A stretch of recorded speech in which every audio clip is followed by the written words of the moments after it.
Hello friends, welcome to my YouTube channel Saral astro. आज हम बात करेंगे भावत रत्नाकर का अध्याय 2 विद्या योग विचार के बारे में।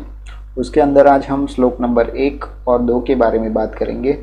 तो शुरू करते हैं आज का सेशन। सबसे पहले हम जानते हैं श्लोक नंबर 1 के बारे में, जिसका संस्कृत स्लाइड मैंने आपके सामने रख दी है। उसके अंदर रामानुजाचार्य कहते हैं कि शुक्रश्च चतुर्दगो यस्य गान विद्या विशारदः चतुर्थस्थ सोमसुतो ज्योतिषशास्त्र विशारदः।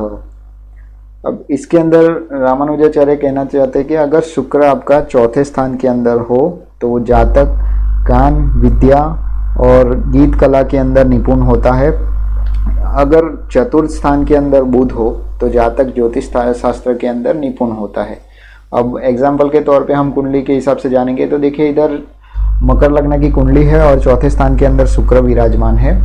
तो अगर ऐसी कंडीशन आपकी कुंडली में बनती है, कोई भी लग्न हो और ऐसी कंडीशन आपकी शुक्र चौथे स्थान के अंदर विराजमान हो, तो वो जातक ज्ञान यानी गीत विद्या या तो फिर गीत कला के अंदर निपुण होता है। और अगर चतुर्थ स्थान के अंदर बुध हो, जैसे कि मैंने सेकंड नंबर की कुंडली में आपको दिखाया है, तो जातक ज्योतिष शास्त्र के अंदर निपुण होता है। और देखिए, ये कुंडली वाइज हम देखेंगे तो कोई भी अगर लग्न हो उसके अंदर चौथे स्थान के अंदर शुक्र हो, तो आप जाहिर सी बात है ऐसा गेस कर सकते हैं कि उसको म्यूजिक के अंदर, सॉन्ग्स के अंदर या तो फिर कोई भी एंटरटेनमेंट की चीज़ के अंदर उसको एबिलिटी ऐसी होती है कि वो जल्दी कैप्चर कर लेता है। कोई भी चीज़ आपको उनको सीखने को मिलती है, तो कोई क्लासिकल म्यूज़िक है या तो फिर म्यूज़िक के इंस्ट्रूमेंट बजाने का काम है, तो उसके अंदर भी वो महारत हासिल करता है। और अगर चौथे स्थान के अंदर बुध हो तो जो जातक ज्योतिष शास्त्र के अंदर निपुण होता है। तो ऐसा देखे क्यों कहा गया, तो चौथा स्थान हमारा जो होता है वो विद्या का स्थान होता है और दूसरा स्थान जो होता है वो भी विद्या का स्थान होता है, लेकिन पांचवा जो स्थान होता है वो बुद्धि का स्थान होता है। इसी वजह से पांचवा जो स्थान है हमारा वो विद्या के साथ संबंध में होता है, क्योंकि देखिए अगर बुद्धि है तो ही विद्या आएगी, ऐसे तो विद्या आती नहीं है। तो 2, 4, 5 स्थान के विचार से ही हम विद्या के लिए सोच सकते हैं। आपको अगर विद्या किसी जातक की स्टडी के बारे में जानना हो तो दूसरा, चौथा और पांचवा स्थान इम्पोर्टेंट होता है। इस तीन जो स्थान है उसकी सिचुएशन देखनी पड़ती है और उसके बाद आप कुछ तय कर पाते हैं। शुक्र जो है वो कला का, संगीत का और गीत विद्या का ग्रह होता है और बुध जो होता है वो विद्या का कारक होता है। ज्योतिष जैसा कोई सब्जेक्ट है तो उसके अंदर भी ये बुध काम आता है। बुध अगर आपका अच्छा है तो आप अच्छे ज्योतिष बन पाते हैं, अगर आपका बुरा है तो वो आप ज्योतिष बन नहीं पाते हैं।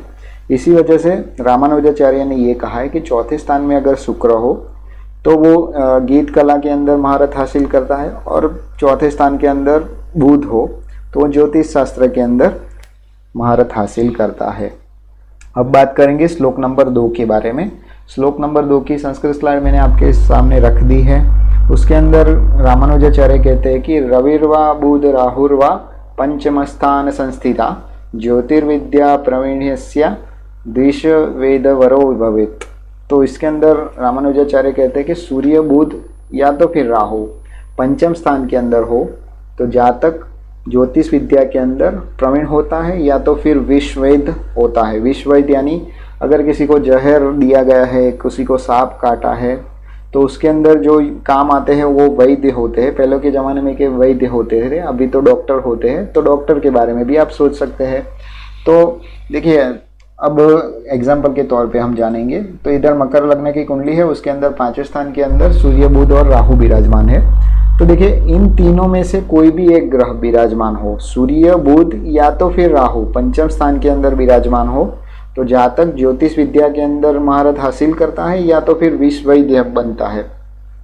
तो हमने देखा पहले के श्लोक के अंदर कि बुध जो है वो ज्योतिष विद्या का कारक है और उसी तरह जो सूर्य हमारा है वो डॉक्टर का कारक है। अगर आपको किसी को डॉक्टर बनना है तो आपका सूर्य अच्छा होना चाहिए, तो आप अच्छे डॉक्टर बन सकते हैं।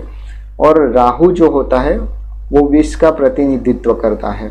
तो इसी वजह से अगर ये कॉम्बिनेशन हो या तो फिर ऐसे कंजस्टेड हो कि ऐसा रिलेटिव हो तो फिर आप अच्छे विश्व वैद्य बन सकते हैं। यानी कि पंचम के स्थान के अंदर बुध ज्योतिष विद्या का और सूर्य राहु विष का कारक होता है, विष वैद्य का कारक होता है। इसी वजह से उसके अंदर रामानुजाचार्य ने कहा गया है कि अगर पांचवें स्थान के अंदर सूर्य बुध या तो फिर राहु हो तो फिर वो जातक ज्योतिष विद्या के अंदर निपुण होता है या तो फिर विष वैद्य यानी मीन्स के पॉइजन का डॉक्टर बनता है। अच्छा, उसको अच्छे नॉलेज होते हैं कि कोई भी दर्दी है उसके अंदर से पॉइजन कैसे निकालना है, वैसा वो डॉक्टर बन सकता है। तो आज हमने श्लोक नंबर 1 और 2 के बारे में जाना। श्लोक नंबर 1 के अंदर हमने जाना कि शुक्र अगर चौथे स्थान के अंदर हो तो जातक म्यूजिक के अंदर वो एबिलिटी एक ऐसे रखता है कि वो महारत हासिल करता है गीत कला के अंदर। और अगर बुध हो चौथे स्थान के अंदर हो तो ज्योतिष विद्या का कारक बनता है। और सेकंड श्लोक के अंदर हमने देखा कि अगर सूर्य बुध और राहु पंचम स्थान के अंदर हो तो जातक ज्योतिष विद्या के अंदर प्रवीण होते हैं या तो फिर विश्व वैद्य के डॉक्टर होते हैं। तो आज के लिए बस इतना ही था। उम्मीद है आपको ये वीडियो अच्छा लगा होगा। अगर ये वीडियो अच्छा लगा है तो लाइक शेयर एंड सब्सक्राइब जरूर कीजिए। तब तक के लिए मुझे इजाज़त दीजिए। Thank you.